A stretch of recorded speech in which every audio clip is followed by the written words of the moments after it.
नमस्कार दोस्तों, एलएलबी की सेमेस्टर नंबर 8 में आप सभी का स्वागत है। सेमेस्टर 8 का दूसरा सबसे डिफ़िकल्ट सब्जेक्ट लैंड लॉ के बाद है कॉन्ट्रैक्ट 2। और आज के लेक्चर में हम लोग कॉन्ट्रैक्ट 2 के जितने भी इम्पॉर्टेंट क्वेश्चंस हैं उनको डिटेल में डिस्कस करेंगे। तो कुल मिला के कॉन्ट्रैक्ट 2 के 43 इम्पॉर्टेंट क्वेश्चंस हैं जिन्हें आज हम लोग डिस्कस करने जा रहे हैं। कॉन्ट्रैक्ट 2 इंडियन कॉन्ट्रैक्ट एक्ट का ही एक हिस्सा है। अगर आपको पता होगा तो मैं आपको बताना चाहता हूं कि Indian contract act 1872 original act जो था वो बहुत ज़्यादा बड़ा था और इसीलिए इसे सेल ऑफ गुड्स एक्ट और Indian partnership act in 3 acts में डिवाइड किया गया। और उस हिसाब से आपको कॉन्ट्रैक्ट 2 में इंडियन कॉन्ट्रैक्ट एक्ट का सेक्शन नंबर 124 से लेके सेक्शन नंबर 238 तक है, जो कि आपको 40 मार्क्स के लिए पूछा जाएगा। सेल ऑफ गुड्स एक्ट 1930 30 मार्क्स के लिए पूछा जाएगा और इंडियन पार्टनरशिप एक्ट 1932 30 मार्क्स के लिए पूछा जाएगा। आपका जो मई में एग्ज़ाम होगा उसमें आपको 10 डिस्क्रिप्टिव सवाल अटेम्प्ट करने हैं, तो उसमें से 4 आपको आ सकते हैं इंडियन कॉन्ट्रैक्ट एक्ट के ऊपर, 3 आ सकते हैं सेल ऑफ गुड्स एक्ट के ऊपर और बचे हुए 3 आ सकते हैं इंडियन पार्टनरशिप एक्ट 1932 इसके ऊपर। अभी हम लोग देखते हैं इंडियन कॉन्ट्रैक्ट एक्ट 1872 के इम्पॉर्टेंट सवाल कौन से हैं। सबसे पहला है define the term indemnity, state the rights of indemnity holder.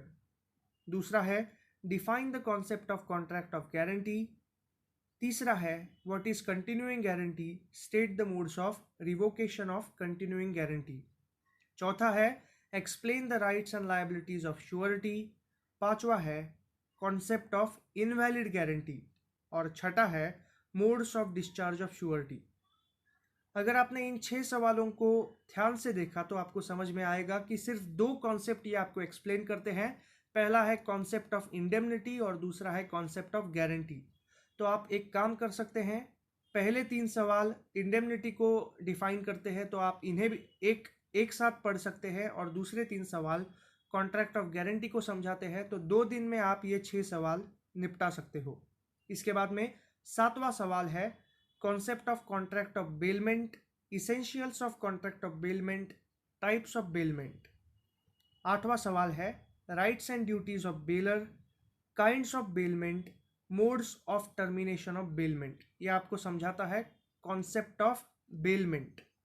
10वां सवाल है concept of pledge, parties to the concept of pledge. 11वां सवाल है rights and duties of pawnor and pawnee. यहाँ पर आपको कंफ्यूज होने की ज़रूरत नहीं है। कॉन्ट्रैक्ट ऑफ प्लेज की जितनी भी पार्टीज है उन्हें प्लेजर या फिर प्लेजी नहीं कहा जाता, बल्कि उन्हें पॉनर या फिर पॉनी कहा जाता है। तो 7 से लेके 11 तक जितने भी क्वेश्चंस है वो आपको 2 कॉन्सेप्ट समझाते हैं, contract of bailment and contract of pledge. तो 4 दिनों के अंदर आप ये 1 से लेके 11 सवाल आसानी से निपटा सकते हो और ये याद भी रहते हैं। ऐसे ही ये जो कुल मिला के सारे 43 क्वेश्चंस हैं वो भी आपको हर रोज 3 करने हैं और ये आसानी से याद भी रहेंगे, क्योंकि बहुत छोटी छोटी कॉन्सेप्ट है और बहुत ही कॉमन सेंस वाली कॉन्सेप्ट है।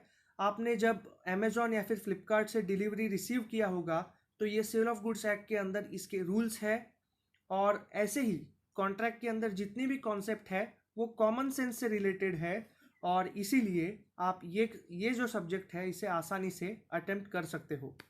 अभी हम लोग आगे बढ़ते हैं।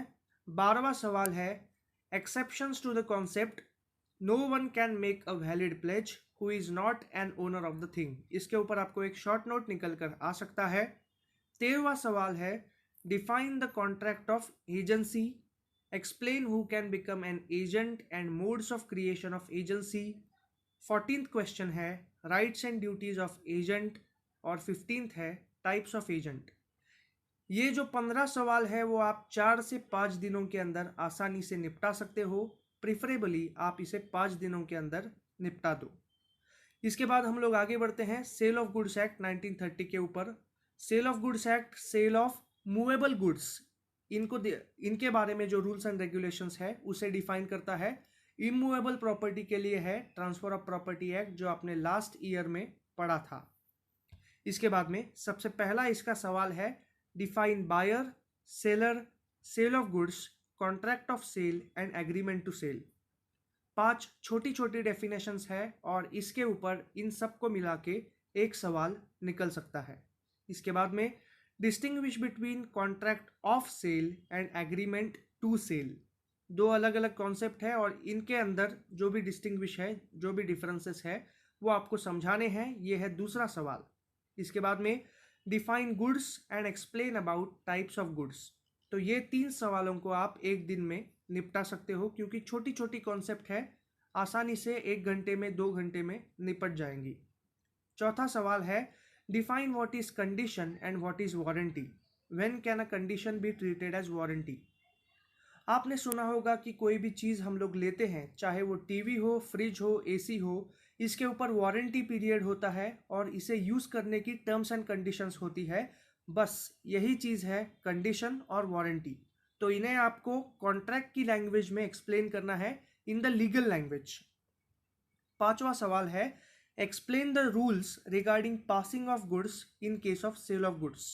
ये 5 सवालों को आपको 2 दिन में निपटाना है। इसके बाद में risk prima facie passes with the property, ये शॉर्ट नोट है, ये इंपॉर्टेंट है। 7वां rules relating to transfer of title of goods, यहाँ पर गुड्स का मतलब है मूवेबल प्रॉपर्टी। 8वां है what is delivery of goods, explain the modes of delivery of goods. ये भी एक प्रैक्टिकल क्वेश्चन है और आपको आसानी से याद रहेगा। 9वां क्वेश्चन है rules of delivery of goods. 10वां इंपॉर्टेंट क्वेश्चन है rights and duties of buyer and seller. 11वां इंपॉर्टेंट क्वेश्चन है who is an unpaid seller, what are the rights and duties of unpaid seller. 12वां concept है caveat एम्पटर। ये एक Latin legal मैगजीम है जिसका मतलब है लेट द बायर बीवेयर, और कैवेट एम्पटर के आपको एक्सेप्शंस पूछे हैं। एक्सेप्शंस, ये चीज़ को आप याद रखना, आपको एक्सेप्शंस और एक्सप्लेनेशन में कंफ्यूज नहीं होना है। बहुत ही आसान सा कॉन्सेप्ट है लेकिन बहुत सारे स्टूडेंट कंफ्यूज हो जाते हैं और उनको आंसर आते हुए भी वो अपने मार्क्स गंवा देते हैं। इसके बाद में 13वां सवाल है sellers remedies against the buyer for breach of contract और auction sale and hire purchase agreement. तो कुल मिला के 14 सवाल है, आप इन्हें 5 से लेके 6 दिनों के अंदर आसानी से निपटा सकते हो। तो कुल मिलाकर आपने 12 दिनों के अंदर कॉन्ट्रैक्ट का एक बहुत ही बड़ा हिस्सा, बहुत ही बड़ा चंक आपने वाइप आउट कर दिया है। अब बचता है इंडियन पार्टनरशिप एक्ट, जो कि बहुत ही आसान है। आपने 11th में भी पढ़ा था, आपने 12th में भी पढ़ा था, आप इस कॉन्सेप्ट से भली भांति वाकिफ है।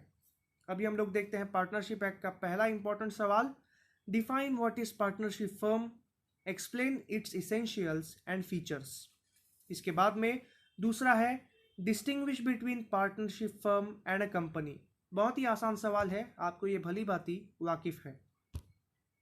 तीसरा सवाल है rights and liabilities of minor when admitted to the benefits of partnership firm.